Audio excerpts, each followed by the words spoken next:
2014-15లో మన బడ్జెట్ 68,000 కోట్లు. మేము మీకు ఇచ్చినాడు మన బడ్జెట్ 3 లక్షల కోట్లు. మరి బడ్జెట్ పెరిగింది కదా, ఆస్తులు పెరిగినాయి కదా. 68,000 కోట్లు ఉన్నప్పుడు 10,000 ఉంటుందా?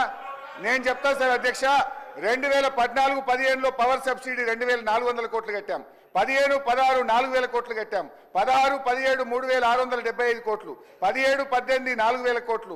18-19 5,000 కోట్లు. 19-20 5,100 కోట్లు. 20-21 10,000 కోట్లు.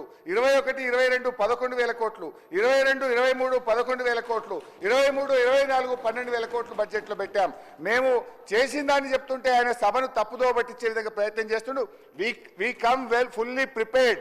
మీరు ఏది అడిగినా తప్పకుండా సమాధానం చెప్పేదానికి ప్రిపేర్ అయ్యి వస్తాం తప్ప మేము తప్పుదో పట్టించాం. వాస్తవాలే మాట్లాడటం తప్ప అవాస్తవాలు మీలాగా చెప్పాం. మీలాగా రాజకీయ ఉపన్యాసాలు ఏం స్ట్రైట్ గా చెప్తున్నాం. ఉచిత విద్యుత్తుకు 65,000 కోట్ల పెండింగ్ బిల్లులట వాళ్ళట చెప్తా ఉన్నారు. ఎట్లా అధ్యక్ష? 40,000 కోట్ల రూపాయలు పెండింగ్ బిల్లులు పెట్టిపోయి మళ్ళీ తిరిగి వచ్చి తగుదనమ్మా అని ఆడ కూర్చొని మాట్లాడుతూ ఉన్నారు. సరే, అది హరీష్ రావు గారు మాట్లాడారంటే ఐ కెన్ అండర్స్టాండ్. ఎందుకంటే వారికి ఎప్పుడు నిజం చెప్పే అలవాట్లేదు. వారు ఎప్పుడు అవాస్తవాల్ని సత్యదూరమైన మాటల్ని ప్రజల్ని రాజకీయం కోసమే అన్ని మాట్లాడతారు కాబట్టి సరే వారు రాజకీయ లబ్ధి కోసం మాట్లాడుతున్నారులే అనుకున్నా.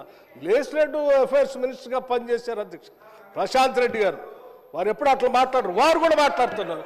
వారు వెనక కూర్చొని మీరు కూడా ఎందుకు అధ్యక్ష అట్లా తయారవుతారు?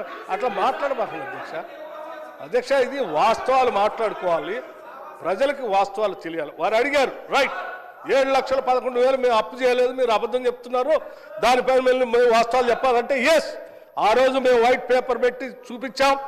అయినా మీకు ఇంకా సరిపోలేదు, మళ్ళీ చూపించాలంటే మళ్ళీ చూపిస్తాం అధ్యక్ష. మాకేం అభ్యంతరం లేదు.